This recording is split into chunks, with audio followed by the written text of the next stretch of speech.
Dati.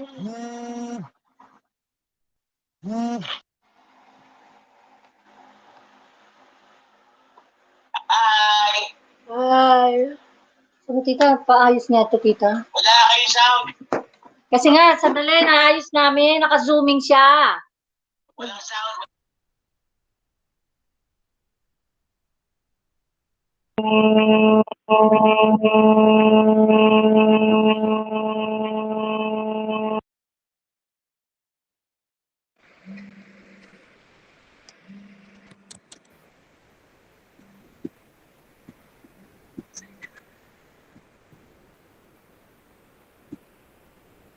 All right.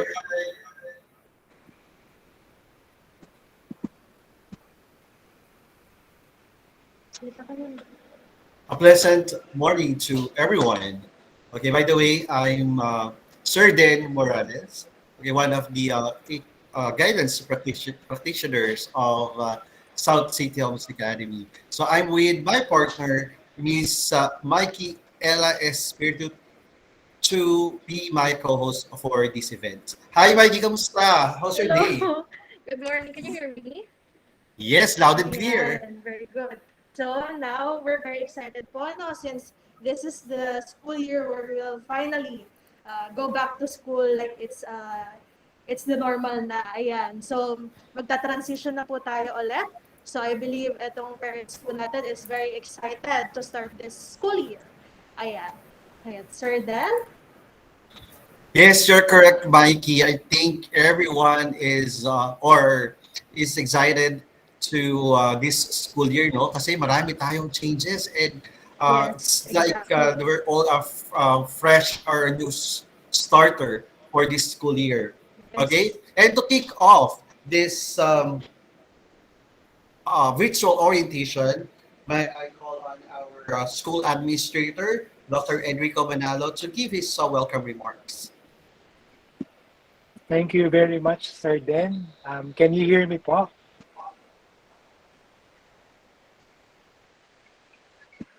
Yes po. Okay, maraming salamat. So, good morning, dear parents. Good morning, teachers. And good morning to my dear excited Shayans. It is with great pride and honor to welcome you all on our first meeting for the school year 2022-2023. First, I would like to thank you for the trust in choosing SEHA for the education of your kids. Because of this trust, we are motivated to continuously improve the SEHA system of education to meet the needs of these challenging times. This pandemic has taught us how to innovate things from the traditions that we used to follow, to find opportunities in times of difficulties. This is also the time that SEHA recognizes the importance of homeschool collaboration. With the support of the parents at home, online schooling became viable. So on our third year of this new normal, hopefully the endemic, we count on your continuous support hanggang sa maitawid muli natin ang school year 2022-2023. So patuloy po tayong sumunod sa mga safety guidelines na itinakda ng ating pamahalaan at ng ating paaralan, SEHA. So again, on behalf of the administration of South Toms Academy, I would like to welcome you. This is school year 2022-2023, where learning is safe and fun. SEHA, our home, our future. Thank you and God bless us all. Back to you, Sir Den and Miss Mikey. Thank you very much, Sir Rico, for your very inspiring message. Okay, and to introduce our SHA faculty and staff, may I call it on once again my partner, Miss Mikey. Thank you so much, Sir Dan. Start na tayo ng introduction ng faculty natin and staff. So ito po yung teachers and yung sa admin po natin, sila po yung mga abalang-abala during the vacation.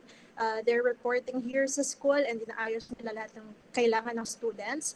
So ito po, we should give them all the credit for the preparation to our new school year. Administration, again, this is Dr. Enrico G. Manalo, yung administrator natin. And then our principal, Miss Erlinda K. Maranan. I believe she's watching right now. Dito po siya. And then academic supervisor is Miss Romana L. Espinosa. Again, with our vice principal, Mrs. Juvie L. Mendoza. Ayan, nandito rin po yan si Miss Juvie. Next to our faculty, starting with Kindergarten 1, Mrs. Lorena Mozo. Kindergarten 2, Mrs. Josephine Chaga, joined by Mrs. Leticia Aguilar. And grade 1, Mrs. Joanna Marie de Leon. Grade 2, Mrs. Marites Marinas. Grade 3, Mrs. Hannah Protasio. Grade 4, Mrs. Wilma Malabanan, Mrs. Cheryl Almarzora. Grade 5 is Miss Marines Zorilia. And grade 6 is Mrs. Nancy Adrias. Ayan, you may know some of these teachers since sila po ay yung mga ano na rito, mga veterano na po rito. Ever since nag-aaral pa lang ako, nandito na po sila. Ayan. And then next is grade 7. Ito na po yung sa high school department po natin. Grade 7 is Miss Veronica Pontillas, Miss Joyce Ann Zamora, and Mr. Mike Barsaga. Grade 8 is Mr. John Nares, Miss Mary Grace Enriquez, Miss Glidal Tamondong. Grade 9, Miss Maria Faith Peneche, Mr. Junjun De Llamas, Mr. Kevin Bea. And grade 10 is Miss Meddy Kasubuan, Miss Melissa Laico, Miss Camille Medina, and Mr. Romnick Siervo. I believe some of them are here in this orientation. Naka-join po sila. And again, yung iba po dito is dati na po to. Ayan, mga naabutan po pong teacher, siguro mga panganay yung anak. And then for our senior high school department, grade 11, Mrs. Eden Ricarte, Miss Juvie Ariqueno, Miss Rizal De Jos, and grade 12, Miss Susana Reyes, Mr. CJ Estandarte, and Miss Lulu Nebreja. So, ito pong nasa babang part po natin. Ito po yung mga non-advisory teachers. So, meaning wala po silang, di po sila advisor ng any class. Nagturo po sila ng subjects natin. First is Mr. Carl Dicaldo, Mr. Roderick Huco, Mr. Andy Espinosa, Mrs. Raquel Davalos, Mrs. Nonette Yaptinchay, Mr. Alexis Gahilomo, Mrs. Myrna Bellones, Mrs. Belen De Vera, Ms. Desma Malayan, Mr. Francis Rupert Ranas, Mr. Den Morales, and Mrs. Juvie are vice principal po. Ayan. So, some of them may be familiar to you. Maybe na-meet nyo na po sila or naging teacher po ng mga anak nyo, naging estudyante po rito. Ayan. So, ito po is, binasa ko po sa inyo. So, sa pasukan po is medyo familiar na po sa inyo yung names nila. Okay? Then, let's start with our vision and mission. Ayan.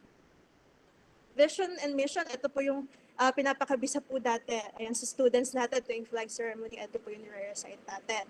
So, it's important na as the parents, you should know this din po kasi ito po yung ni-stand for po ng ating school. Ito po yung, kumbaga, ito yung heart ng ating institution.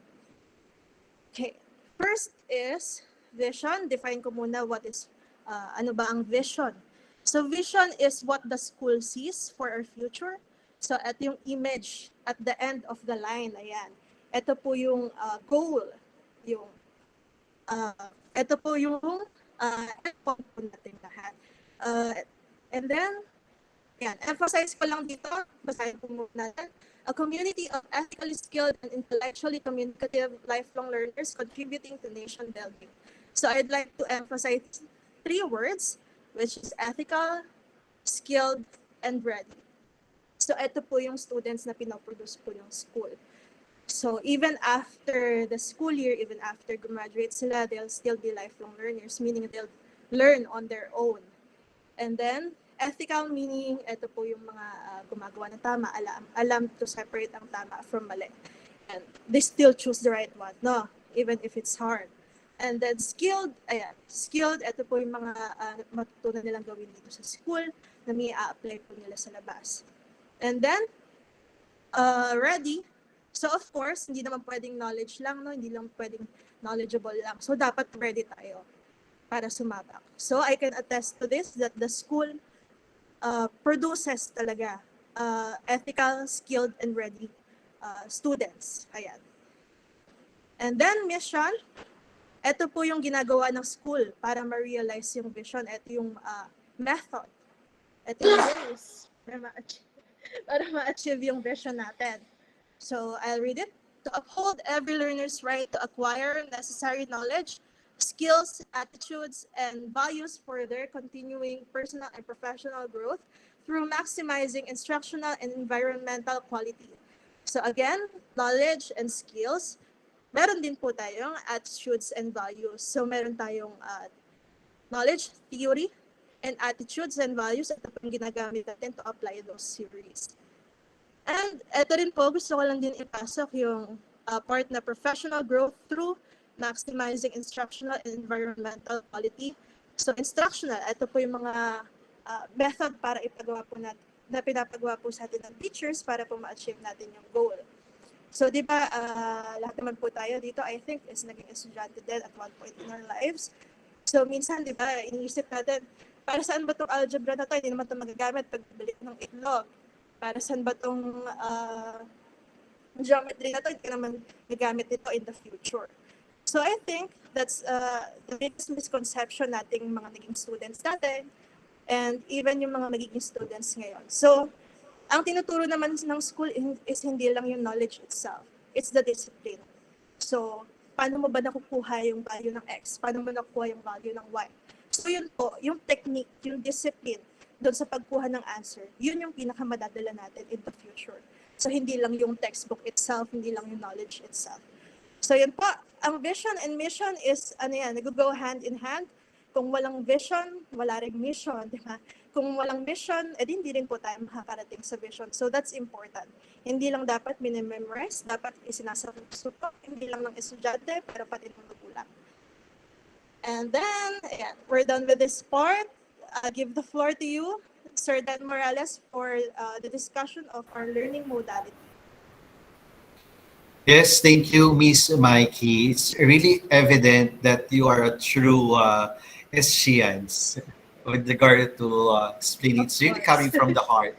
All right. So for the modalities that we're going to use, I believe this is one of the questions that our parents have there in their minds.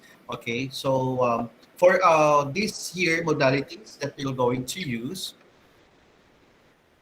Okay, so since the national and local government approved limited face-to-face classes this school year 2022 to 2023, South City Homes Academy will continue to implement the learning programs that we are implementing or that we are practicing. And we have actually providing two options. So the first would be the hybrid modality, meaning there will be limited face-to-face, and the other half will be online.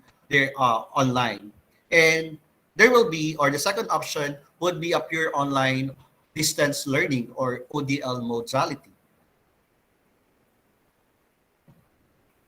Okay, so I will just give you a walkthrough of the ODL since we are used to practice this since the pandemic. Okay, so the online distance learning or ODL setup consists of synchronous and asynchronous modes. During the synchronous sessions, students will be online via meets and instructional delivery of teachers. During asynchronous sessions, students will be accomplishing activities offline. And the asynchronous sessions are applicable to hybrid modality. So actually, I'm seeing. Excuse me, sir. Hello. Excuse me, sir. Yes, po. Sorry to cut you short. Mhm. Do we have presentation? Are we supposed to see a presentation here? Because we're not able to see anything. Yes. Okay, so we are actually presenting it right now. Looks like So the slide is let's not check. moving. Yeah, thank you. Yeah, noted. Thank you All for right. calling out that. So,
Okay, so as we continue, okay, so as I mentioned a while back, so we've already practiced the ODL setup. So this is just a walkthrough. So probably you could actually move to the next slide.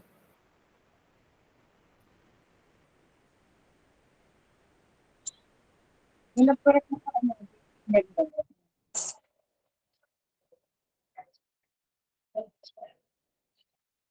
mga nagre-raise ng hand eh.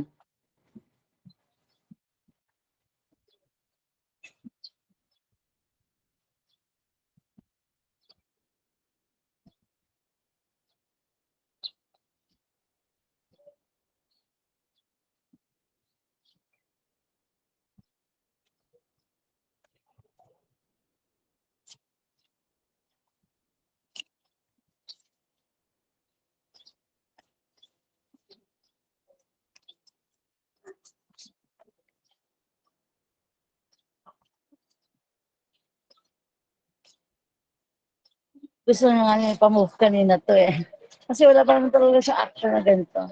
Turo ng ganito. May paggamit ng ganyan.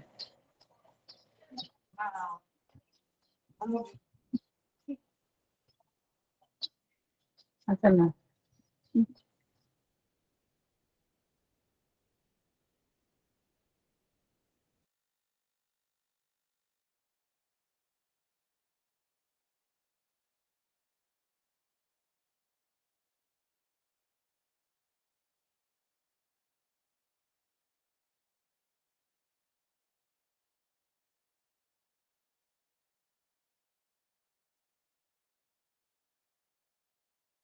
All right. So for the next slide, so we are actually trying to explain or to discuss the continuation of the ODL setup.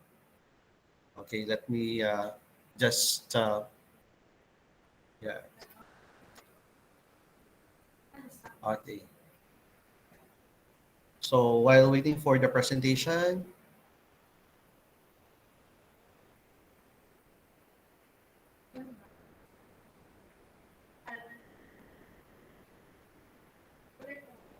all right. So the online distance learning or the ODL setup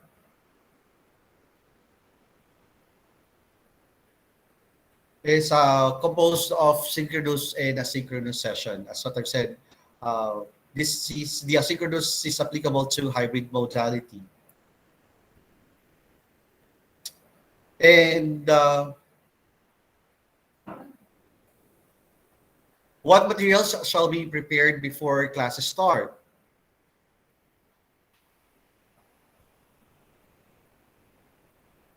So the students and their parents or guardians are advised to prepare their internet connection and of course their cell phones, at least 5.1.1 Lollipop for Android, or tablet or laptop with camera. And a headset is preferred but not required, and printer as one of the technical requirements. Okay, so from where do we get our study materials and resources online?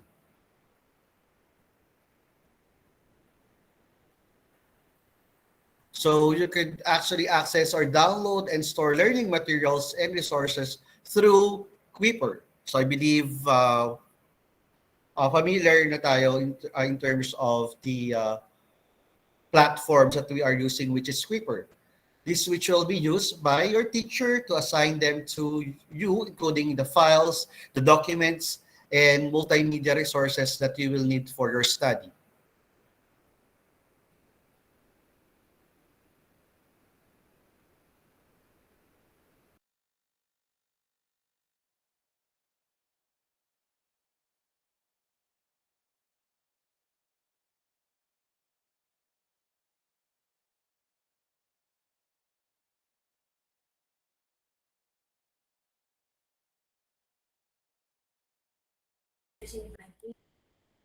Next would be how can we manage our screen time when online classes start? Because we are also need to take care of the health of our students. So our school, South City Homes Academy, adopts the mandates of the Department of Education in limiting the screen time of the students. So during the synchronous sessions, as total daily.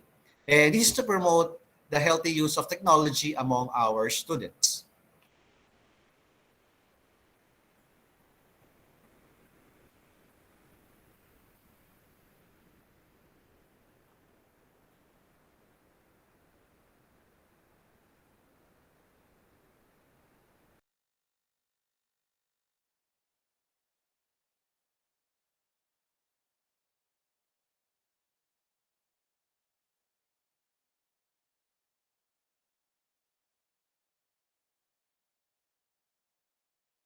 Okay, so as you see the screen, so we are actually managing the screen time of our student. This is actually practiced last year, but for this year, since we have a hybrid, so for our kindergarten and up to grade 3, so they are on uh, face-to-face modality. And for 4 to grade 6, so we have a hybrid. So we have students who are on face-to-face and the half would be on online, as well as with our students from grade 7 to grade 12.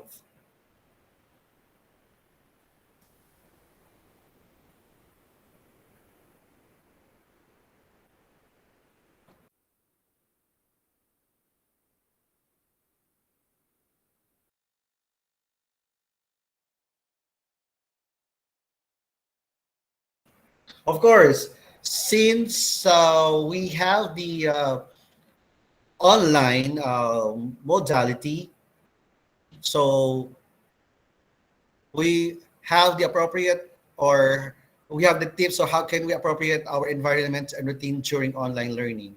So we are advising, or the school advises the students and parents or guardians set a specific area of your home as your study environment that cancels potential causes for disruptions like noise and other hindrances that will actually affect the learning of your kids.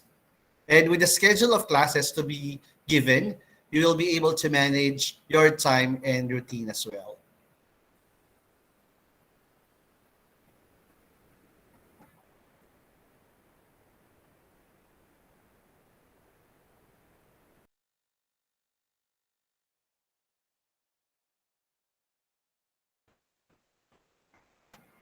Okay, as for the parents, so this is how can we, the teachers and the parents, track our progress as students in the activities that we accomplish.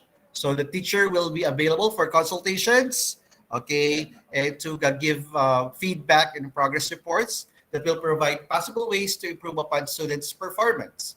Okay, so for asynchronous mode and ODL, so the teachers will be available via email and mobile consultations during their work hours and after synchronous sessions. So we have different communication tools, like we have the Messenger, Viber, if some are using Viber, and also some group chats that the students and the teachers could actually message the teachers of your kids. Okay.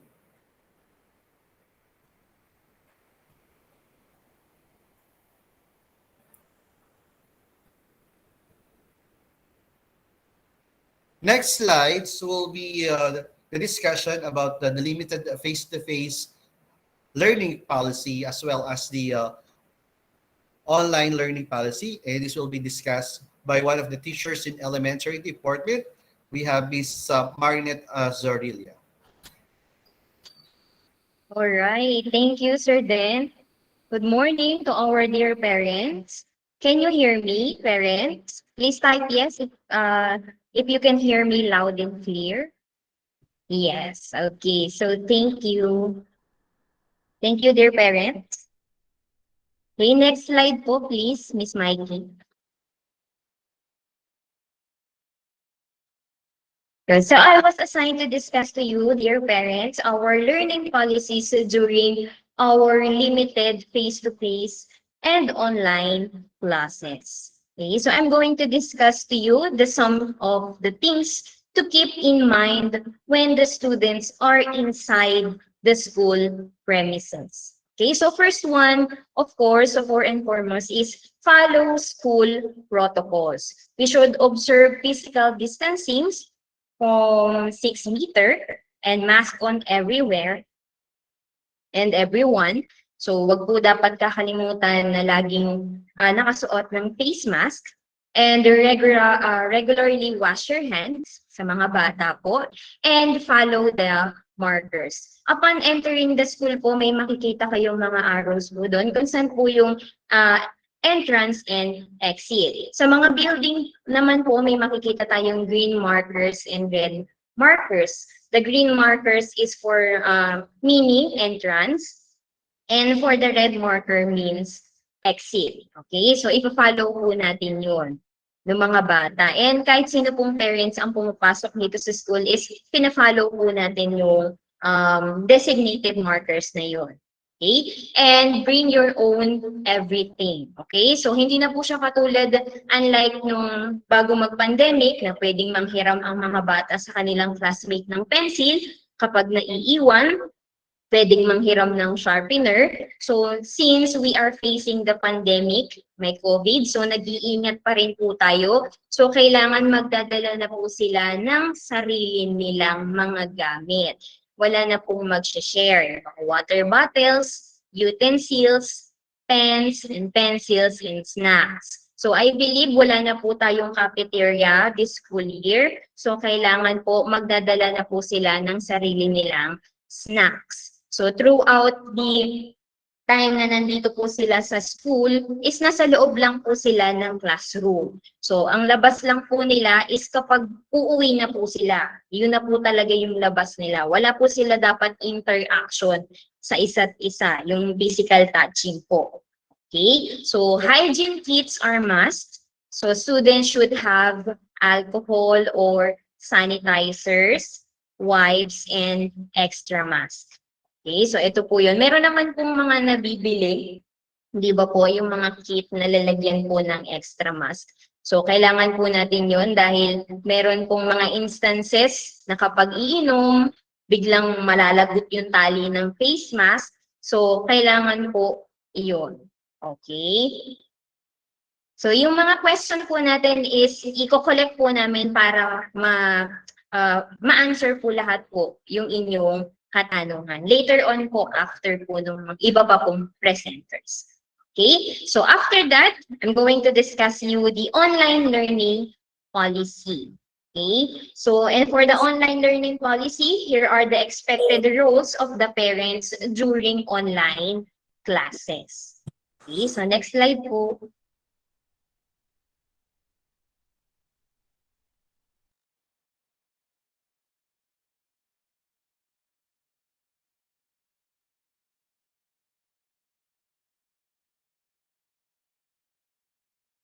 Okay, so what are the roles of parents in online classes?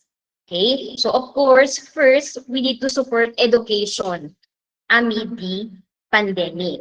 And next one is set up designated workspace. So as much as possible po, parents, nagre-request kaming mga teachers po na ilagay po natin yung mga kids natin sa malayo po sa distraction ng mga bata. Yung wala po yung TV na pwede nilang mapapanood, para po nakafocus lang sila dun sa pagtuturo ng teacher. Okay, yung wala po masyadong lugar na may padaan-daan. So, i-avoid po natin na ilagay sila sa mga ganong spaces po. Okay, so next one po is, Miss Mikey, please change the slides. Thank you po.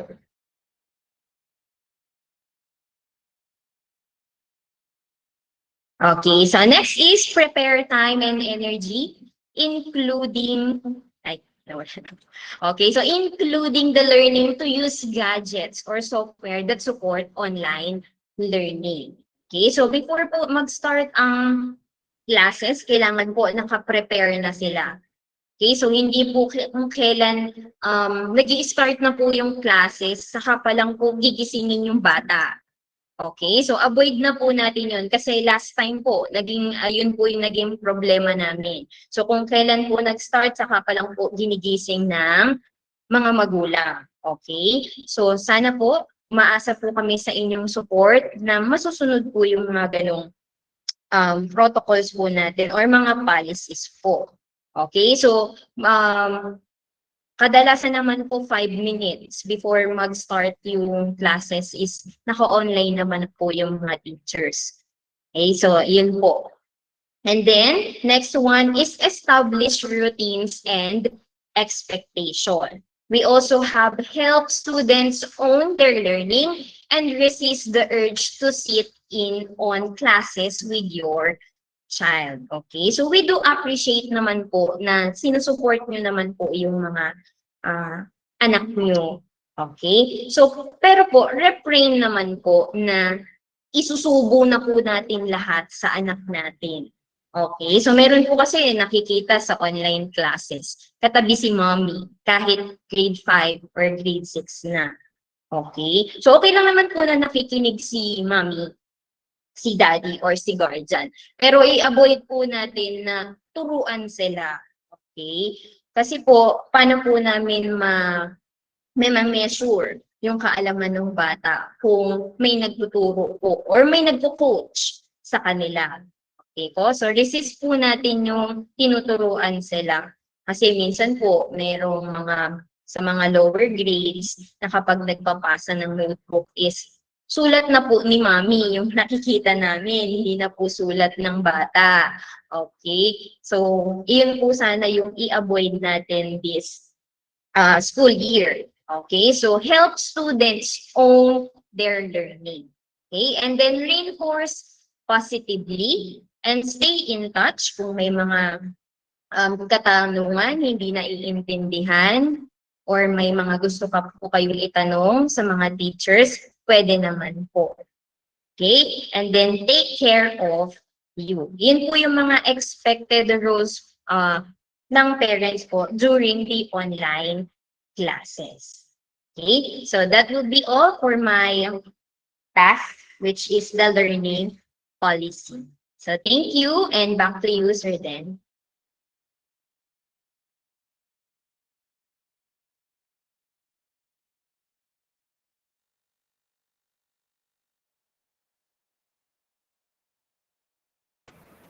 All right, thank you, Miss, for that presenting and giving clarification in terms of our learning policy. And for now, so I'm going to discuss the school policy. So let me start with the school uniform policy for the girls. So it would be a beige blouse with a baby collar and short sleeves and ribbon with the school logo on the left portion of the collar. For the boys, it should be a tucked out polo jacket with the logo on the left pocket. And during PE time, there will be, or they're going to wear PE uniform. That would be a dark blue jogging pants with gold lining, yellow gold t-shirt with dark blue sleeves, and of course, rubber shoes and white socks.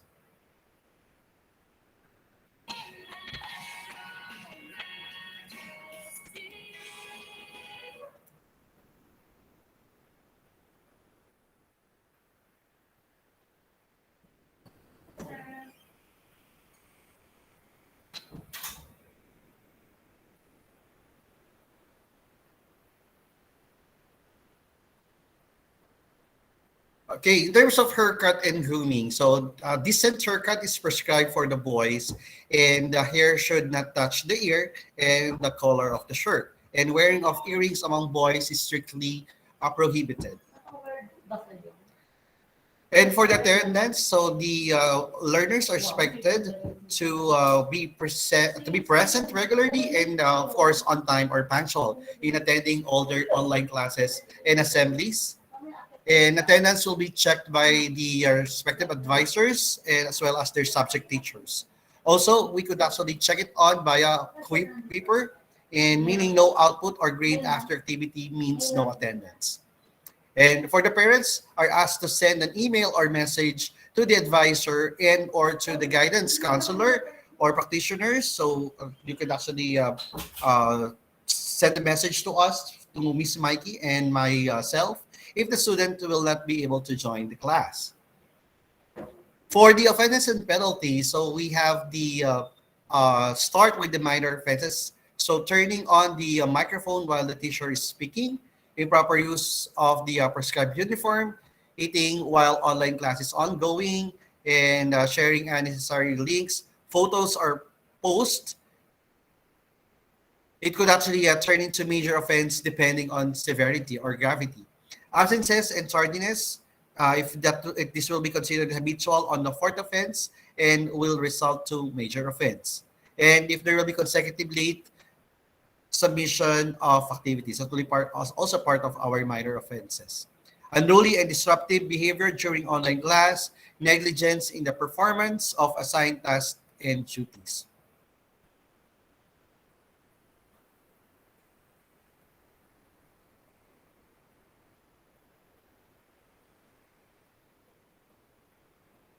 And body piercing, wearing makeup, and also hair color would be a part of the minor offense. And for the sanctions for minor offenses, so warning will be given to the student by the teacher or the advisor concerned. And an email will be sent to the parent or guardian regarding the concern.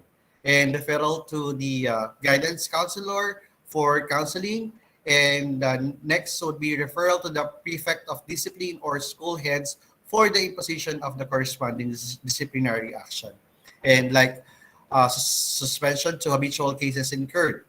And an email will be sent to the parent or guardian regarding the concern. Okay, for the major offenses, turning off the camera during online class performance and instructional delivery, perjury, falsification and tampering of the given activities, assignments, and examinations, leaving the ongoing class discussion for no acceptable or valid reason, possessing or showing or exposing and or distributing pornographic materials, which include magazines, video clips, and the like, and also disrespect, disobedience, and dishonesty to school authorities, and organizing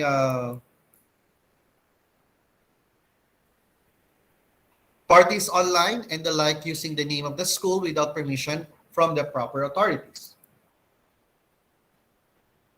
And for the additional major offenses, refusing to identify the pupil or student who violated the school policies and regulation when the violator is his or her friend, classmates, and or acquaintance, and gross misconduct.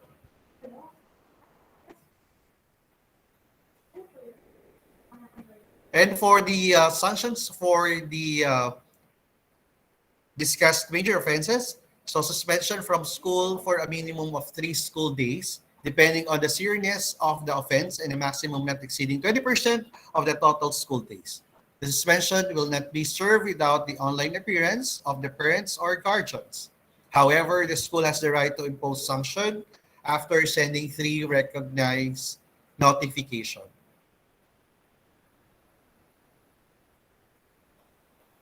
While suspended, the student shall be marked absent and will not be allowed to join the online class, nor will be given time to make up for his or her missed quizzes, tests, and or projects.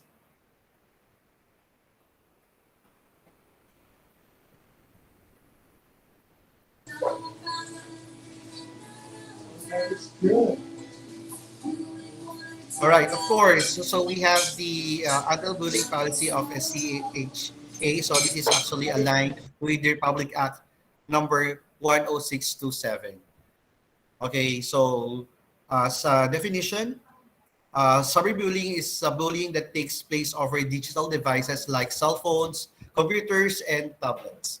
Okay, so it could actually occur through SMS or sending short messages via their phone, text, and apps for online and social media, forums or gaming where people can view, participate in, or share content. Okay, so cyberbullying includes sending or posting or sharing negative, harmful, false, or mean content about someone else. It can include sharing personal or private information about someone else, causing embarrassment or humiliation. And some cyberbullying crosses the line into unlawful or criminal behavior. And because, and of course, we don't want that to happen up to that extent. Okay, for disciplinary measures, so we want to emphasize this, that the school head, considering the nature, gravity, or severity previous incidents of bullying, retaliation, and attendance circumstances, may impose disciplinary measures on the bully or offending student that is proportionate to the act committed. And other provisions not stipulated under SCHA are anti-bullying policy, but included in the IRR or implementing rules and regulations, and some other provisions in DepEd Order number 40, 2012, or the DepEd Child Protection Policy.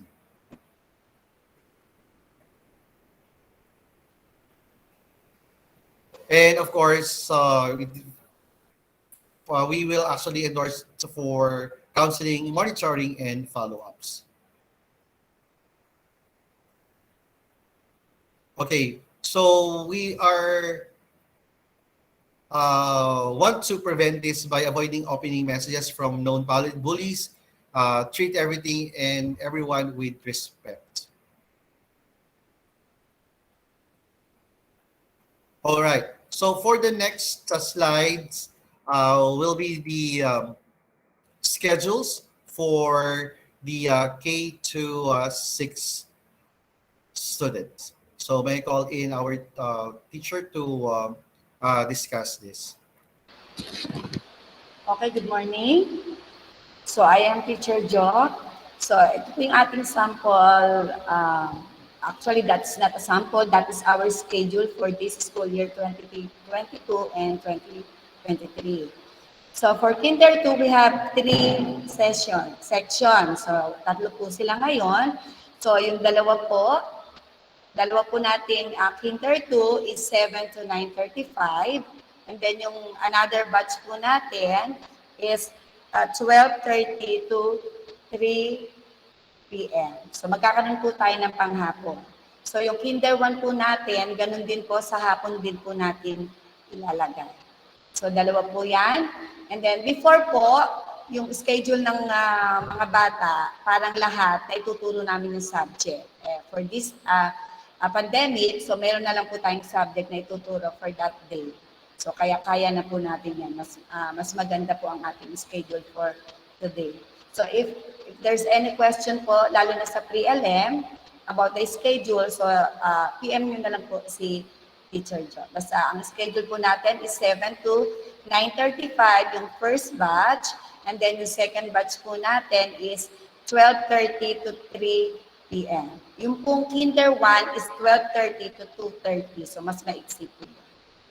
Okay, thank you po.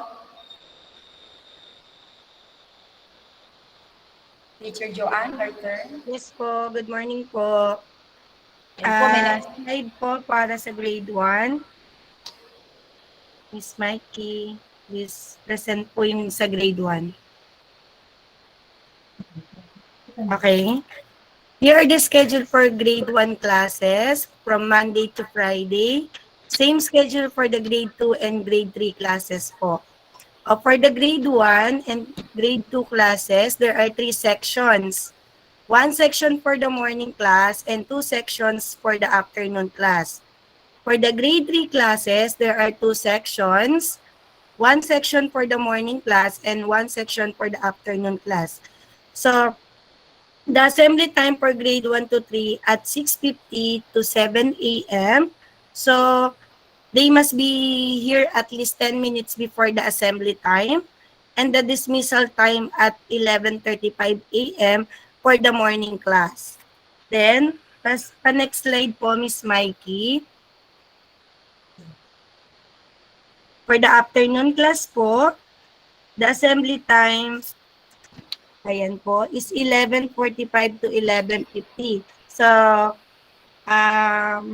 they must be here at least 10 minutes din po before the assembly time. And the dismissal time is 4:25 p.m. po. Yun po yung magiging schedule po ng grade 1, 2, and 3. Okay, next po si Miss Wilma po. Okay, so thank you. Good morning, dear parents. Okay, can you hear me? Yes, okay, thank you. Okay, so grade 4. Here are the schedules for grade 4 to 6. Paano daw malalaman kung ano? Your children has been here before 6:50 for the assembly, both online and on-site for the morning session. Okay, so there are 2 sections for the grade 4. So 1 section for the morning class and 1 section for the afternoon class. So grade 4 morning session will be at 6:50 to 11:45. And then afternoon session will be 11:50 to 4:45. Okay, so for grade 5, next slide. Okay, so grade 5 will be at 6:50 to 12:35. And grade 6 will be at 6:50 to 11:45. Okay, so that's all the schedules for the grade 4 to 6. Thank you and God bless po.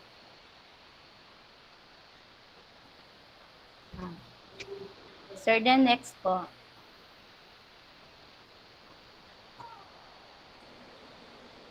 Okay, for our next part, grading system to be discussed by Mrs. Nancy Adrias po. Okay, good morning, dear parents. Okay, can you hear me po? May sound po ba ako? Okay, thank you po. Okay. First slide po muna, Miss Mikey. Okay, so for today, I will be discussing with you the grading system that we will be using for this school year. But for this school year, we are still waiting if there will be another memo on the grading system.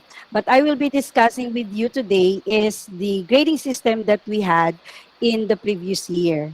Okay? So with this, there may be some changes kasi hinihintay pa natin, baka mabago na naman may memo na naman ng DepEd kung ano na naman po yung kanilang ipapatupad about our grading system.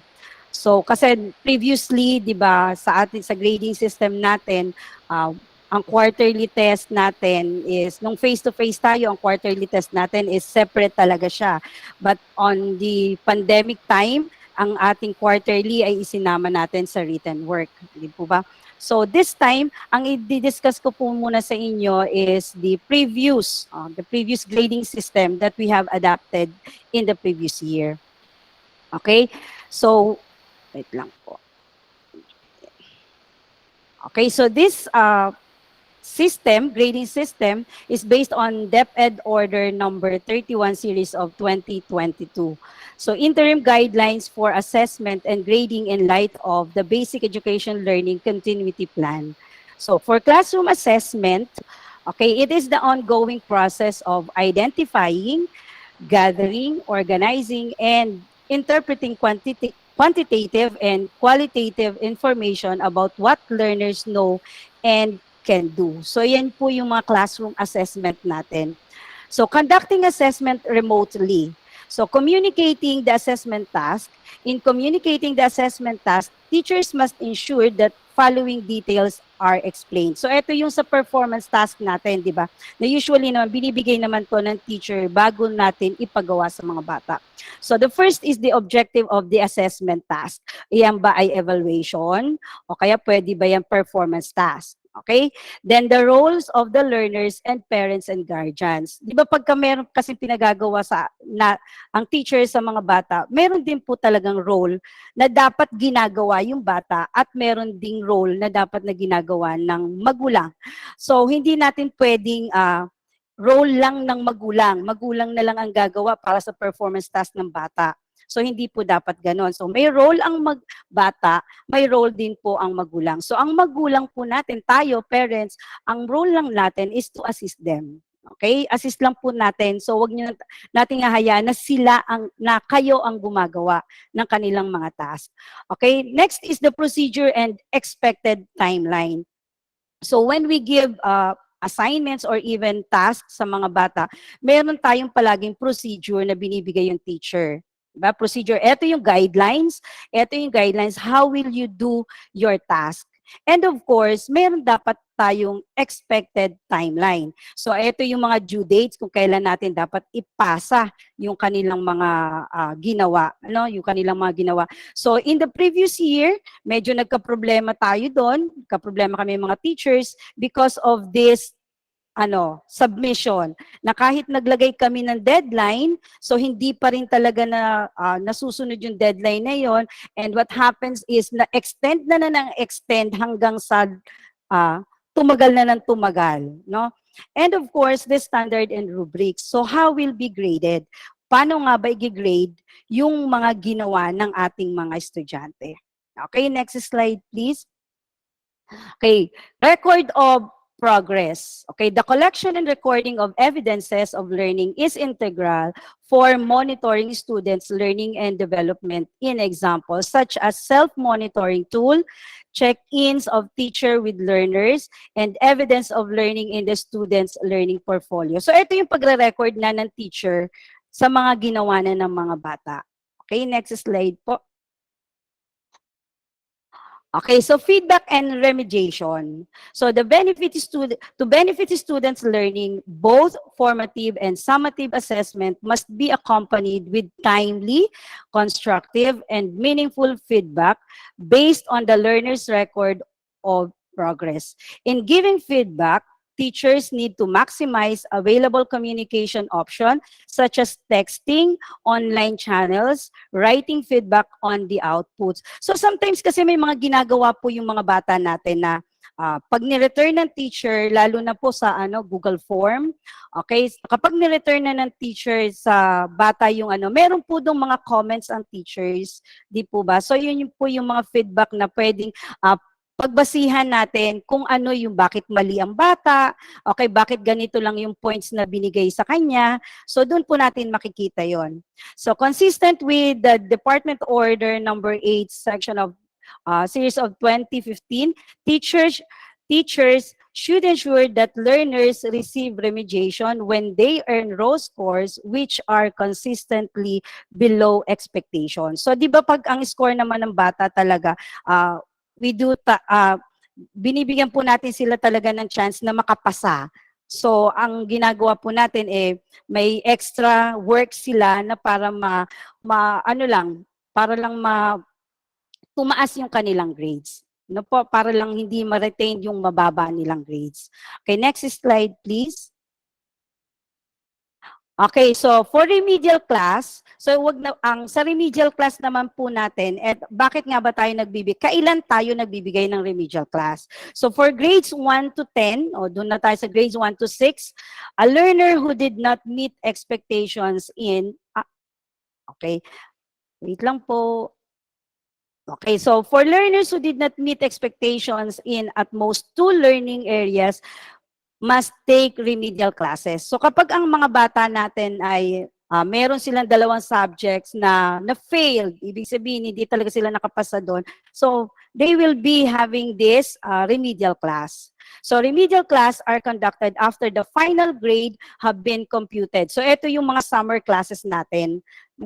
So the teacher should ensure that learners receive remediation when they earn raw scores which are consistently below expectations in written work and performance task by the 5th week of any quarter. So nakikita naman natin 'di ba, before tayo nagbibigay ng cards, before natin ini-issue yung card, pinapatawag naman o kaya kinakausap naman yung parent na alam natin na medyo delikado yung grades ng mga bata. Okay, next slide please. Okay, grading and promotion. Okay, so the challenges brought to light by the coronavirus pandemic, specifically the implementation of different distance learning delivery modalities, have sparked a larger conversion about the role grades play in student learning, prompting education sectors to rethink traditional grading schemes. So the grading system implemented in this interim policy provides reasonable leniency to learners who are put to a larger disadvantage by the pandemic. But the same does not compromise the integrity and principles of assessment and grading. Okay, next slide, please. Okay, so for with grading and promotion, so written works and performance tasks shall be administered to assess the content and performance standard that describes the knowledge, abilities, and skills that learners are expected to demonstrate. So they include the following. So ano ba yung mga tinetest natin? So we have the student's learning portfolio, the minimum written works and performance tasks within the quarter, and all competencies should be covered by the performance task. Okay, next slide, please. Okay, so for the current school year, ito yung previous natin, so hopefully kung ito pa rin ang ating gagamitin for this school year. For the current school year, quarterly assessment shall not be administered. Quarterly examinations were given a weight of 20% constantly in the DepEd Order number 8 series of 2015, since it will no longer be a part of the grading system for this school year. So its previously determined weight was distributed equally into written works and performance tasks, allotting additional 10% to each component. So ito po kasi yung previous year na ang ating pong quarterly test ay inalis, di ba? Inalis po yung quarterly test at yung 20% po na yon ay distributed para po doon sa written work at saka sa performance task. So hopefully kung ngayon po, baka itong school year na to, since we are having this meron na tayong limited face-to-face, baka maibalik na po yung ating quarterly na separate na po siya. So hintayin na lang po natin yung memo from the DepEd about the new grading system. Okay, next slide po. So this is the weight of the components for grades 1 to 10. Okay, so we have two components for the if we're going to grade the work of our students. So we have the written work, the performance task. So pangatlo po kasi dyan, yung quarterly test. Quarterly test yung pangatlo. Since in the previous year, inalis nga po natin yung quarterly test, inilagay natin siya sa written work, hinati natin sa written work at saka sa performance task. Okay, so eto po ngayon muna yung natin, kung ano po yung sinunod natin previously. Okay, so for the component, we have the written work and the performance task. So languages, arts, and languages, AP and ESP. Sa languages po includes the Filipino and English subjects. So we have the AP and ESP. So 40% po yung written work ng bata. Then for the performance task, we have 60%. Okay? Then for science and math subjects, we have 50% for written work and 50% for performance task. For MAPE and EPP or TLE, we have 30% for written work and 70% performance tasks. So what are included in the written work and performance task. So isa-isahin po natin. Ano po? Kasi baka sabihin niyo, ano nga ba yung sinasama natin? Ano nga ba binibigyan natin ng grades pagdating sa written work? So sa written work po natin, that is comprises of 40%, 50%, and 30% in different subjects. This includes the quizzes. Diba, pag nagbibigay ang teacher natin ng mga quizzes, diyan po papasok yon. Then we have the summative test, kung meron man pong summative test. At yung monthly and quarterly test, kasama rin po dyan sa written work, as well as the assessments o yung tinatawag nating evaluation na binibigay ng teachers every after the meeting. Di po ba merong mga assessment na binibigay ang mga teacher natin after the lesson, kasama rin po natin yan doon sa written work. Okay? So sa written work na po yan, raw score po ang kinukuha natin. So halimbawa, ang bata, nagbigay po ang teacher ng assessment ng 20 item. Kung ano po yung score na nakuha niya, yun po yung i-record ng teacher. Halimbawa, nakakuha siya ng 20, perfect score, or even pag nakakuha siya ng 18, raw score po ang isusulat natin. Raw score po ang tinutuos ng teacher. Okay, doon sa sa written work, kasama rin po natin dito yung Quipper assignment, lalo na sa grades 4 to 6. Okay, so grades 4, 5, and 6, yung Quipper assignment na pinapasagutan natin kapag asynchronous time, dito po nakasama sa written work. Okay po? And for the performance task naman po, ang kasama po dito, ang tinutus natin, of course, yung mini task na binibigay ng mga teacher after each unit, and as well as the grand task o yung performance task for the quarter na mismo. Kasama na rin po dito yung interaction and, of course, the recitation during the discussion or during sessions ng mga klase natin. Okay, ulitin po natin, ano? Sa written work, ito po yung mga included. Raw score po ang kinukuha natin dito. So this includes the quizzes. We have the summative test, kung meron man binigay ang teacher na summative test. We also have the monthly and quarterly test, the assessment or the evaluation, as well as the Quipper assignments. Okay po. Then for performance task naman po, this includes the mini task, the grand task, and of course, the recitation. Okay po. So, yan po yung ating yan po yung pinagbabasihan natin para doon po makuha natin yung grades ng mga bata natin. So, i-multiply lang naman natin po yan. I-add lang natin yung total niyan, total ng raw score ng mga bata. Then, i-convert lang po natin siya into how many percent. Then, ganun pa rin po. I-multiply din lang natin kung ilang percent siya. Then, makukuha na po natin yung grade ng bata natin. Ano pa? Okay, next slide, please. Okay, so how is learner progress recorded and computed?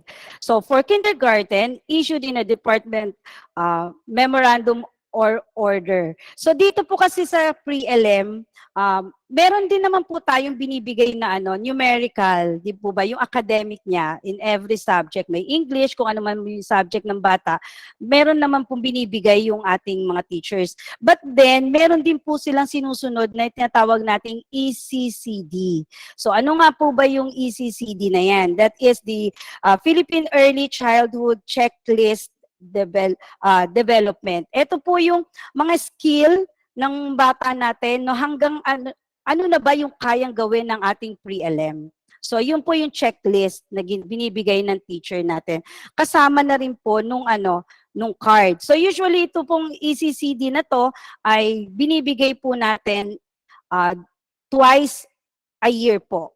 Okay? Twice a year. Yung before at saka after the school year. Okay, so for grades 1 to 12 or grades 1 to 6, in a grading period, there will be written work and performance task. Okay, next po. Next slide, please. Miss Mikey.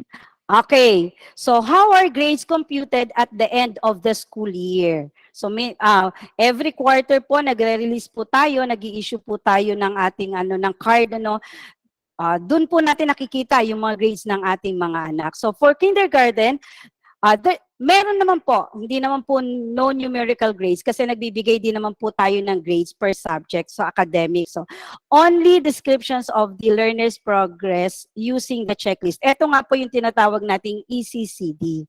Okay, for grades 1 to 10 or grades 1 to 6, the average of the quarterly grades produces the final per learning area. So, di ba, first grading, ano ang grade niya ng English, ano ang grade niya sa second quarter, tapos third quarter, then fourth quarter. Ano ginagawa natin doon? Ina-average lang po natin. So the general average is computed by dividing the sum of all final grades by the total number of learning areas. So ina-average natin yung grades niya sa English and all subjects, then tutusin din natin sila vertically. Add natin and then i-divide natin kung ilan yung subjects.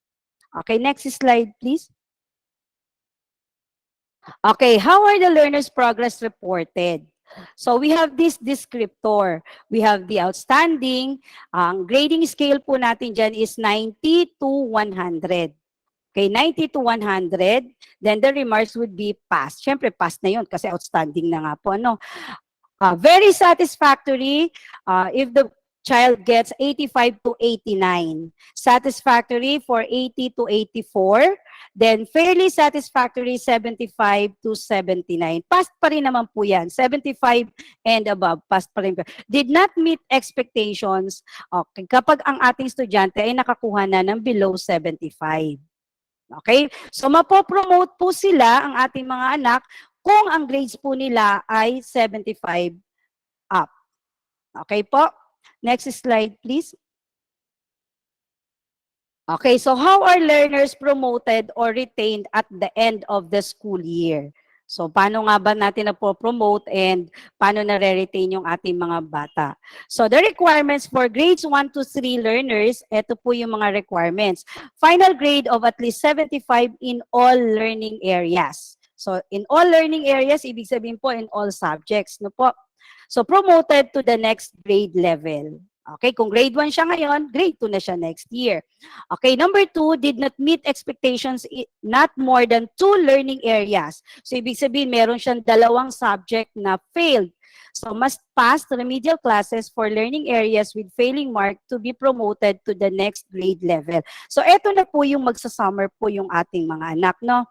And number 3, did not meet expectations in 3 or more learning areas. Kapag 3 na o higit pa na po yung hindi niya ipinasa, retained in the same grade level. So, hindi po siya mapopromote. Retained po siya sa grade 1, kung grade 1 po siya.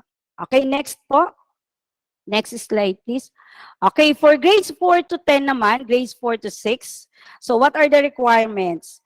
Final grade of at least 75 in learning areas, promoted to the next grade level. Katulad din po nung sa lower grades. Did not meet expectations in not more than 2 learning areas, must pass remedial classes. So, ganun pa rin po, magre-remedial class pa rin po siya. Did not meet expectations in 3 or more areas, retained in the same grade level. So, pareho pa rin po nung sa lower grades. Must pass all learning areas in the elementary, earn the elementary certificate, and promote to junior. Ito naman po yung sa grade 6. So, paano mapropromote ng ating grade 6 into grade 7? So, kailangan maipasa nila lahat yung kanilang subjects. Then, para ma-promote sila into grade 7. So, junior high na po. Okay? Must pass all learning areas in the junior high school sa ano naman to, grade 7 hanggang grade 10, o grade 12 para naman ma-promote sila doon sa kanilang sa junior high, 'di ba? Grade 7, 8, 9 and 10, kailangan mapasa nila 'yon para ma-promote sila into senior high school. Okay po, next po. Next po, Miss Mikey.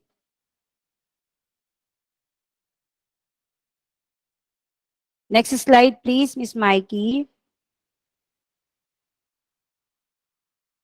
Wait lang po. Okay po.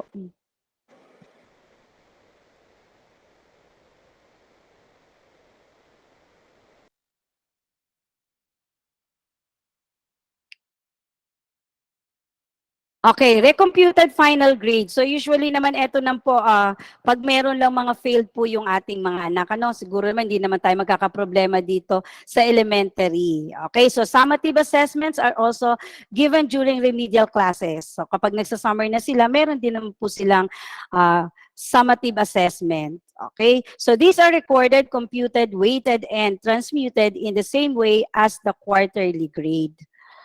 Okay, so the equivalent of the final grade for remedial classes is the remedial class mark or the RCM. So the final grade at the end of the school year and the RCM are averaged.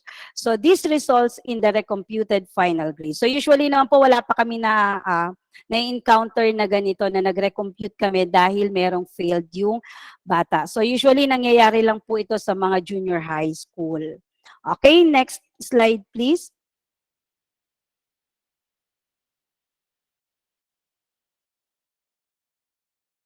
Next slide po, Miss Mikey.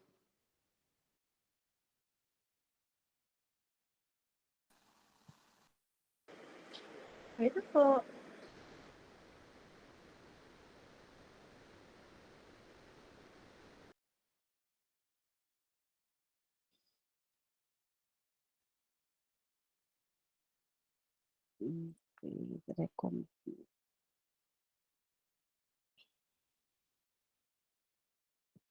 Okay, so this is for how are the core values of the Filipino child reflected in the report card.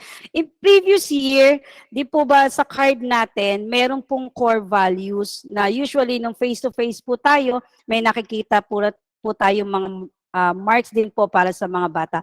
Dito po nung pandemic, yung time na 2 years ago, inalis po natin ito, no? Kasi inalis natin kasi hindi natin siya na-observe since ang mga bata ay nasa bahay.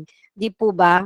So this time po, ibabalik natin ito kasi syempre meron naman po tayong meron po tayong contact with the pupils na ma-observe naman po natin itong mga core values na ito. Okay, nawala po yata ang ating nawala na po ba? Wait lang po. Okay po. Sensya na po. Medyo lang. Meron tayong mga technical problem.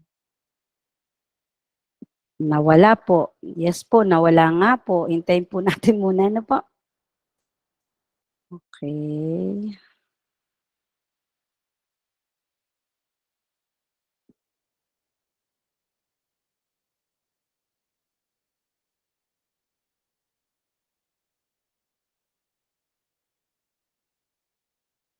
Next po. Okay. So, ito po yung mga sa natin, sa core values. Bakit parang tabi nga?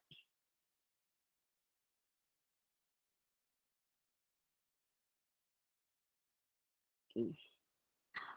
How are the core values of the Filipino child reflected in the report card? So ano-ano nga po ba itong mga core values na to? So we have the Makajos. Okay? Sa Makajos core value, ito po yung mga behavior statements as well as the indicators. So the first one is express one's spiritual belief while respecting the spiritual beliefs of others. So ano nga ba yung mga indicators na dapat na nakikita natin sa mga bata? Okay, engages oneself in worthwhile spiritual activities, respect sacred places, respect religious beliefs of others, demonstrates curiosity and willingness to learn about other ways to express spiritual life. Okay, shows adherence to ethical principles by upholding truth. So what are the indicators? Tells the truth, returns borrowed things in good condition, demonstrates intellectual honesty, expects honesty from others, aspires to be fair and kind to all, identifies personal biases, and recognizes and respects one's feelings and those of others. Next slide, please, Ms. Mikey. Okay, for makatao, core value, we have this behavioral statements and the indicators. Behavioral statements is sensitive to individual social and cultural differences. What are these indicators? shows respect for all, waits for one's turn, takes good care of borrowed things, views mistakes as learning opportunities, upholds and respects the dignity and equality of all, including those with special needs, volunteers to assist others in time of needs, and recognizes and respects people from different economic, social, and cultural backgrounds. Demonstrates contribution towards solidarity. Okay, what are the indicators? So we have the cooperates during activities, recognizes and accepts the contribution of other towards a goal, considers diverse views, communicates respectfully, accepts defeats and celebrates others' success, enables others to succeed, and speakers out against and prevents bullying. Next po. Okay, behavioral statement, we have makakalikasan as the core values. Behavioral statement cares for the environment and utilizes resources wisely, judiciously, and economically. What are the indicators? Shows a caring attitude towards the environment, practices waste management, conserves energy and resources, takes care of school materials, facilities, and equipment, keep work area in order during and after work, and keeps one's work neat and orderly. Next po.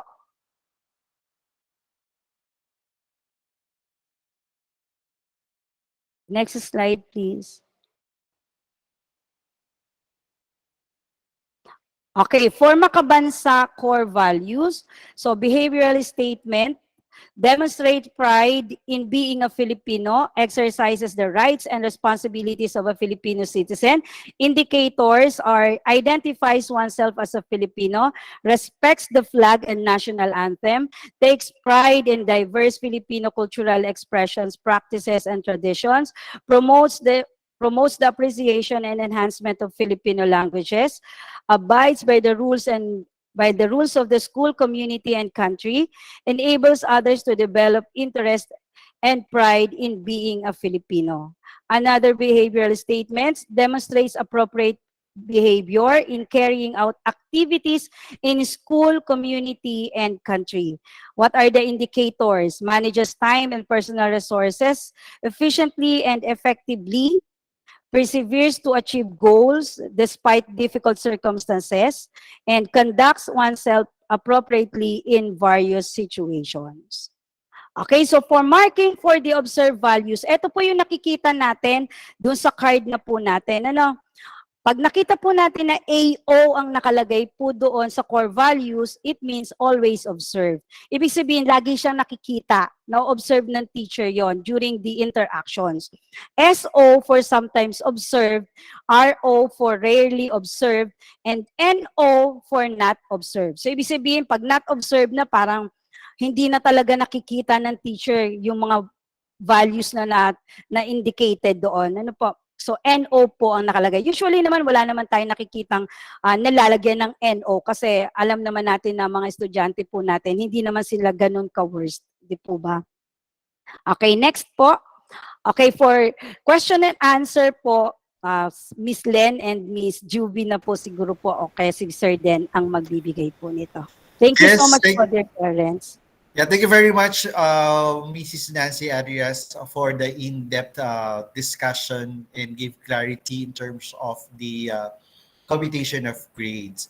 All right, so we are now opening the virtual room for the question and answer. So kanina marami na tayong nabasa posted by our dear parents with regard to some question related to schedule, related to policies and everything. So we could, or you could actually raise your question right now, live, or type in the chat box your question. So we are going to try our very best to accommodate the questions real time. If not, so that will be addressed by your respective advisors of your child. Okay, so for the interest of time, so probably we could accommodate 5 live questions. So you could raise your hand by clicking the raise hand button, parents, for your questions.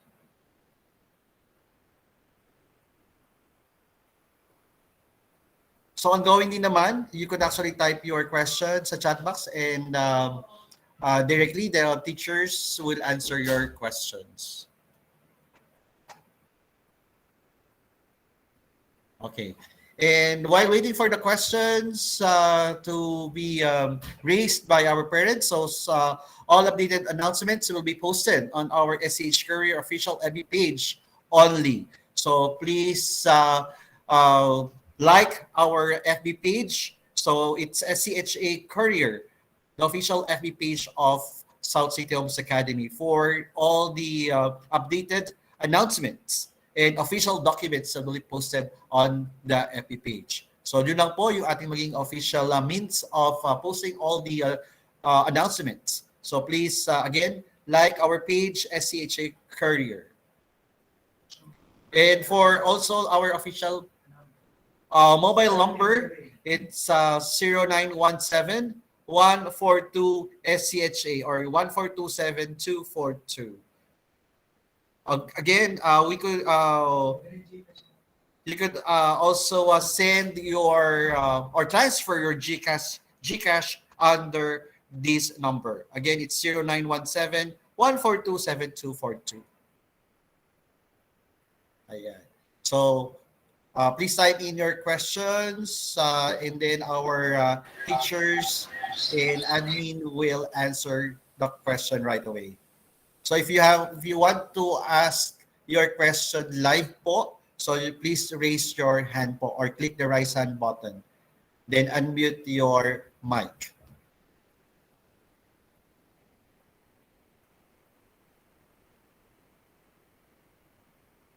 Sir, nag-raise ng hand si Mrs. Mami Ayesa. Ayun. Okay, so can you please unmute lang po. Yeah. Good morning. Good morning, sir. Good morning, ma'am. Question po, kasi incoming grade 2 transferee student yung sa akin. Several questions. How would we know the section? Pag nalaman ko kasi yung section, malalaman ko na yung schedule. Kailan ko po malalaman ko anong section niya?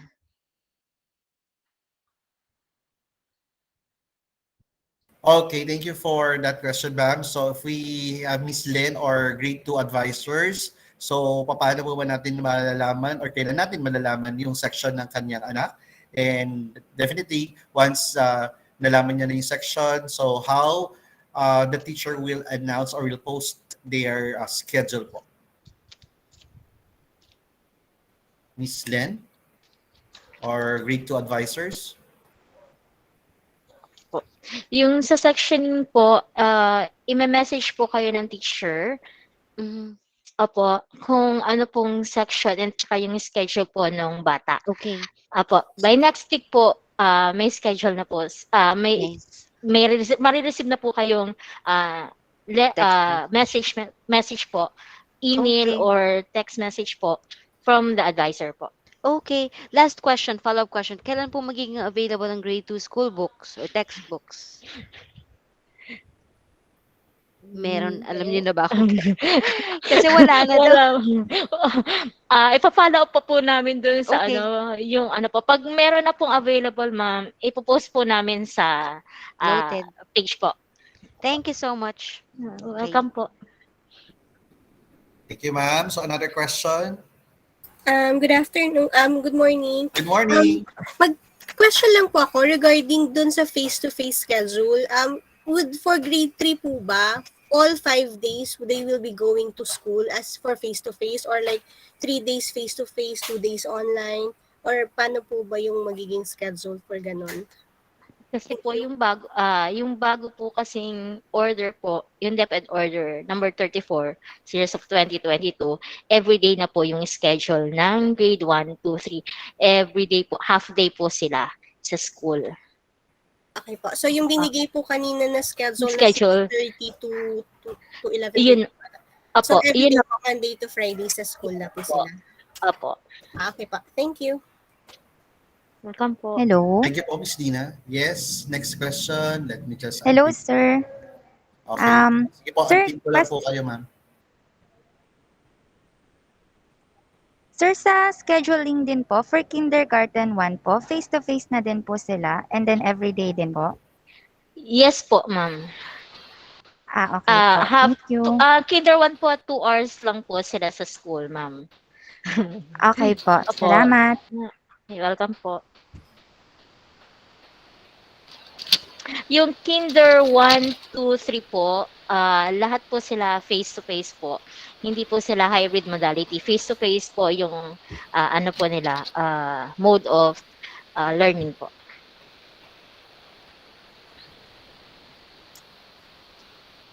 Okay, so I've seen Miss Donna Alorico.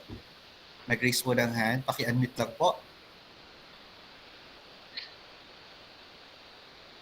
Miss Donna Alorico.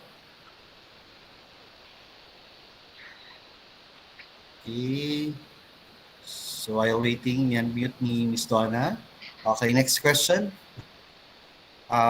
Please raise your raise hand button and unmute po yung mic. Hello po, good morning po. Ayan. So good morning. Sir, ma'am, tanong ko na rin po kung sa isang class po ng Kinder 2, mga ilang students po kaya sila? Ang 16 po, ma'am. 16 po. Maximum po ng 16 students po.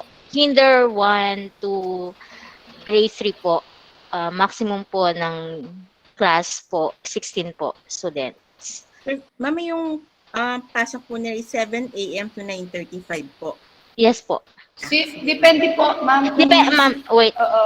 Depende po kung ano pong kinder, ma'am. Ano pong name ng bata? Ano pong name ng bata? Kasi syempre may sectioning po eh. May section po kasi. Yes po, May ma'am. afternoon section po. May afternoon session po. May morning session po yung kinder 2, ma'am. Ang bali po, ang name niya po is Yuri Olaguer. Okay, so titignan ko po kasi meron pong mami ano ko na lang po yung detail niyo, paki-message na lang po ako. Nag-try akong mag-message sa inyo po para doon at po tayo mag-chat about Sige sa po, sectioning ma'am. ng pre-alem. Okay po. Thank you, ma'am. Gawa po ng GC yung mga advisor po para po mas mabilis po yung communication sa mga parents. Thank you po. Sa grade kay Ma'am Peach, paano? Ano daw po ulit ang schedule ng grade 2? May morning session po at saka afternoon session po yung grade 2.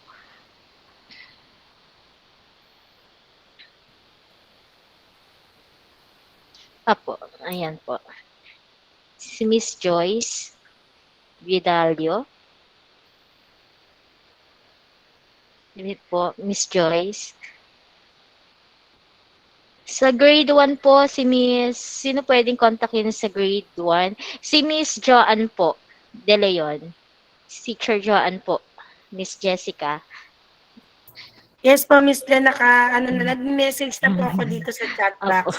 Add po nila ako sa Facebook. Para po maano ako sa message niya. Yung schedule po, may message po kayo ng mga advisor kung ano po yung schedule nung bata po. Kung nasa morning session po sila or afternoon session.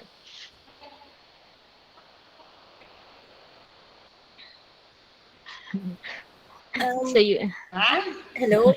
Another question, ma'am. Tanong ko lang po, kung saan po magiging ang school ng mga kids from grade 1 to grade 3, dun pa rin po sa dating elementary building or sa high school building? Sa high school building na po. Lahat po muna. Okay po. Opo. Thank you. Welcome po. May question. Okay po. Sige po, ma'am. Yung online class po ba is mandatory na naka-school uniform or as well as na well-groomed naman yung bata? Okay naman.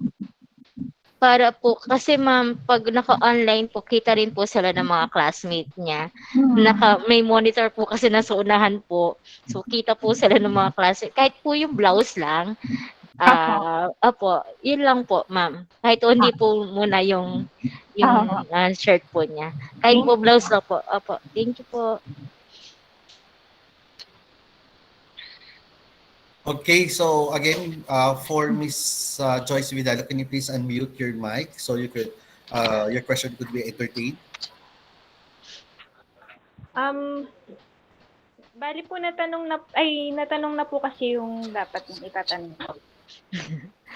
Thank you po. Okay, so another one, Sir Steve Mirabete.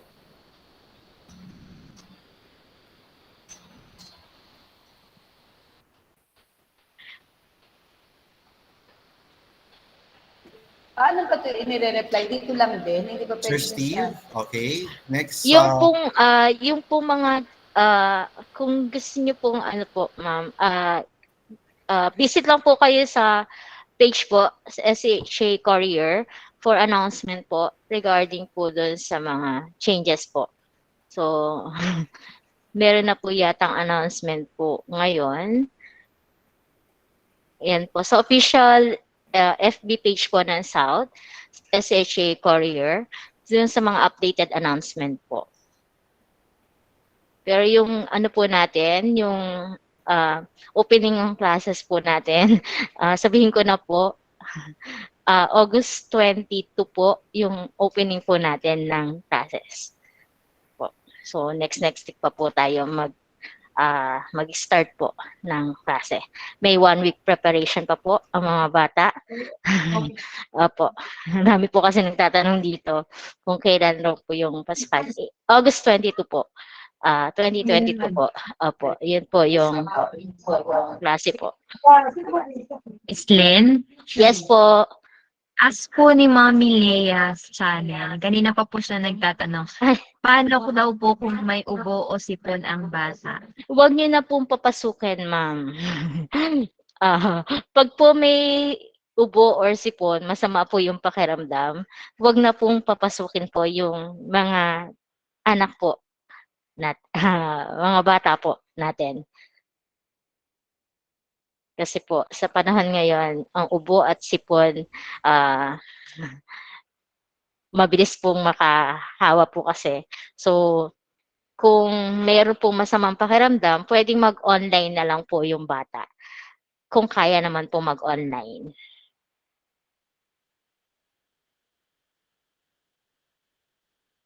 I-message na lang po yung advisor or yung concerned teacher po kung medyo masama po yung pakiramdam ng bata po.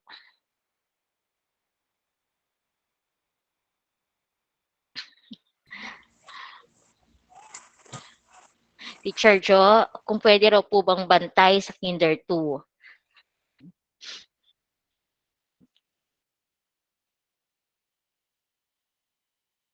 Siguro yung first week po, ma'am, meron po kaming bibigay na place para doon po. Yung first week lang po. Para po masanay lang yung bata. Sino pa po? Hello, good morning po. Good morning po. Yes, ma'am, tanong ko lang about sa Kuiper. Opo. So, pag nasa face-to-face sila, kasi tinanong ko yun nung nag-enroll ako, sabi, magdadala daw ng gadgets. Is it, i-confirm ko lang. Yes po. Allowed po silang magdala po ng gadget. Kasi po yung iba pong activity as much as possible po, i-Google form po para po wala pong contact, direct contact po yung sa bata at sa teacher po. So, ang Wi-Fi, meron lahat yan sa classroom? Opo. Per classroom po, meron po sila. Ang ano po is 250 po per level po. Actually po, every classroom po dito, meron po silang router po. May additional payment po ba for that? Wala po, ma'am, wala po. Okay. Kasama na po yun sa miscellaneous po nila. Ano po yung magiging rules, at least for these gadgets?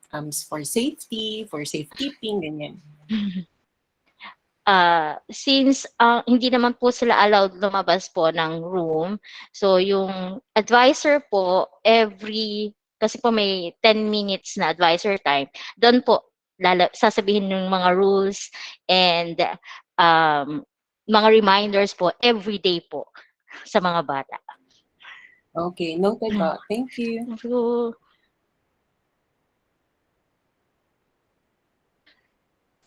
Ma'am, Meron follow up po. lang dun. Ma'am? Opo. Yes po, Yes, ma'am. sir. Ma'am, follow up ko lang dun sa, kay ma'am. Yung gadgets is, may prefer ba kayo or kahit anong gadgets? Kung ano po yung available na gadget po ng bata. Kung cellphone po, kung laptop po, yun po. Para hindi na rin po kayo gumastos pa uli. Kung ano po yung ginagamit nila ng online class, pwede po nilang dalhin. So, sa grade 6 po, ma'am, bali, paano po yung ano nila? So, kailangan din po nila magdala ng notebooks or something kung magdadala pa sila ng laptop kung mag-online or gadgets sa on-site nila? May notebook po silang required kung kailangan pong mag-chat down po ng notes. Hindi naman po lahat ng subject sa isang araw madadala po. Ang maximum pong number lang po ng subject 4 lang po yata sa grade 6. I think 4 subjects po sa isang araw ang kailangan po nilang i-prepare. Opo, 4 subjects po. Kunyari po ngayong araw na to, English, Math, EPP, Science, yun lang po yung kailangan po nilang dalhin na notebook. 4 notebooks lang po sa isang araw po.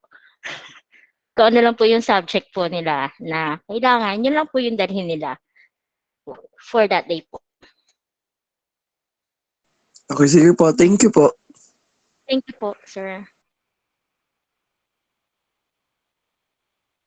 Excuse me po. Yes po.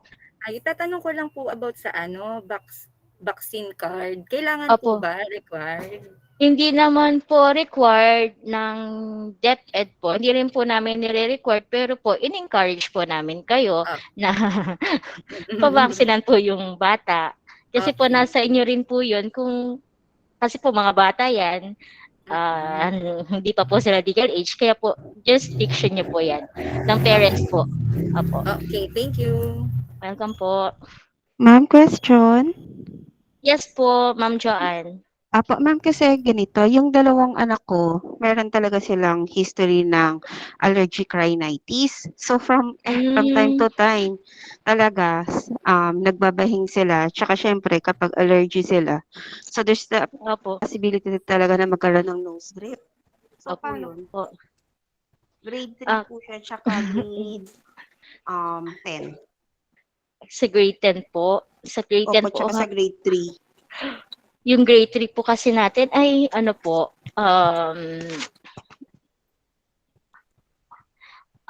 face-to-face po kasi ang grade 3 natin, ma'am, yung grade 10. Pag po meron pong ganon, ma'am, yung kunyari, ano po yung allergy niya, wag na po natin papasukin, ma'am. Yung sa grade 3. Okay po. Sa grade 3 po, bibigyan na lang po, ano nyo na lang po sa teacher kung ano po inform na lang po basta yung teacher kung may ganun po yung sa grade 3, ma'am.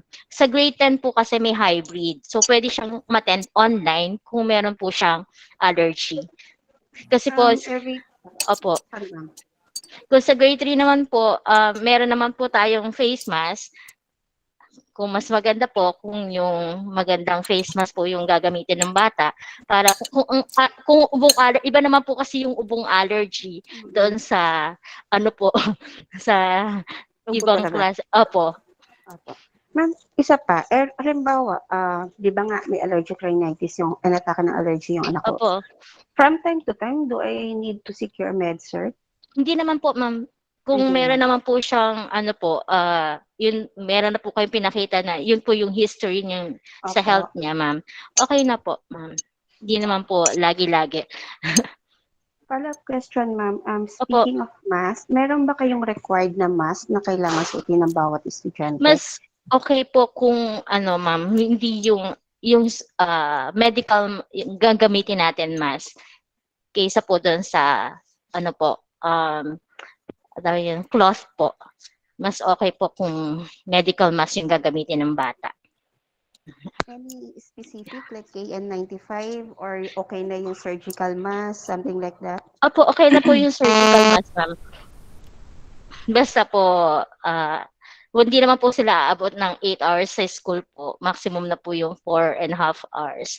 So, pwede po yun, ma'am. Tsaka meron na naman pong available mask po dito para sa mga bata. Kung sakaling magpo-provide po kami, kung sakaling mong nakaiwan or nasira po yung mask, kung wala pong dala yung bata, meron po kaming surgical mask po na available. Wag lang po yung cloth mask, ma'am. Opo. Yes po, Ma'am Fur-Ann. Ito po, hindi ko lang po sure kung may nagtanong na kanina. Medyo na-late po kasi ako ng pasok.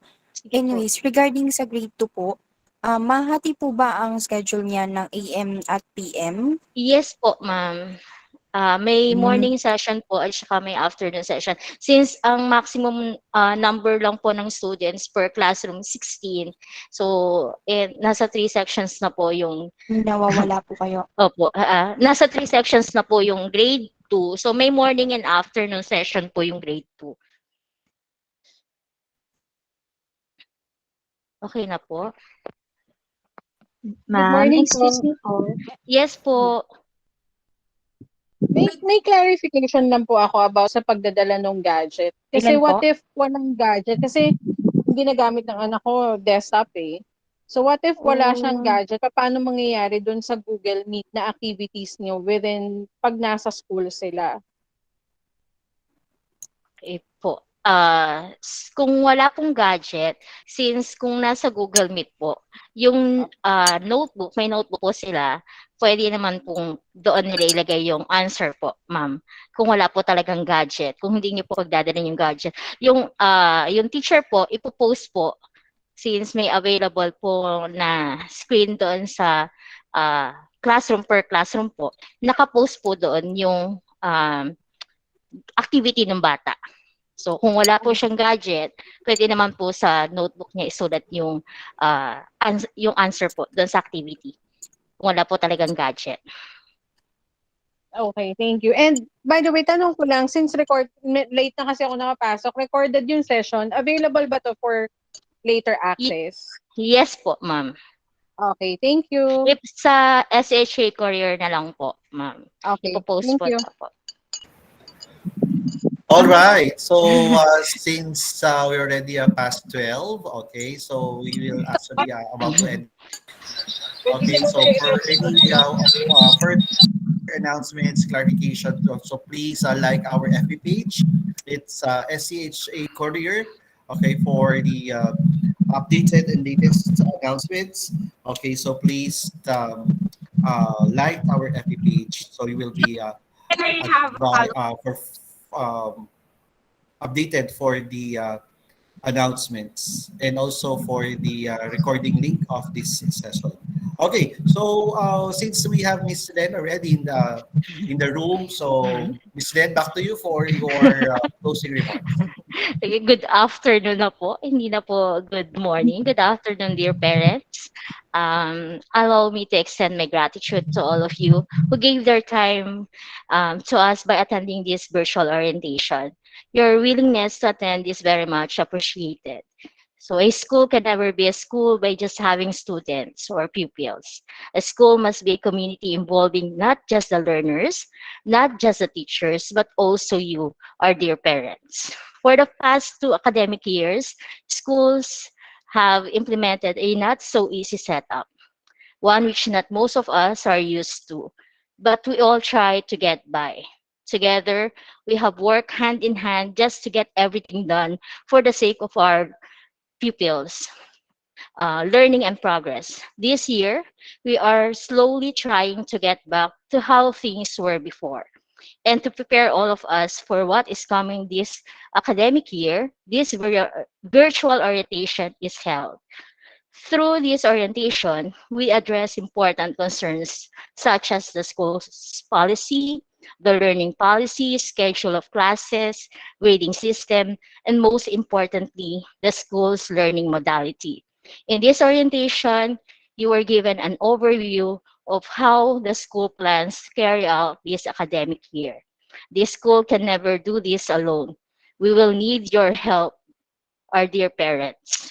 I hope this orientation has delivered to its purpose, and also I hope that we are all looking forward to the opening of classes with positivity.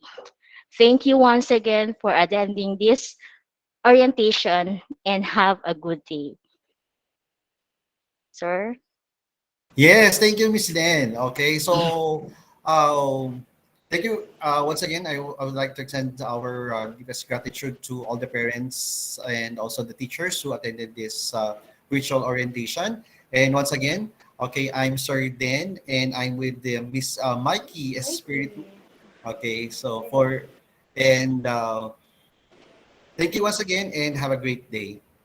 After po nitong orientation, if meron po kayong gustong picturean na slide, paki-type na lang po sa chat and ipe-present ko po para mapicturean po natin.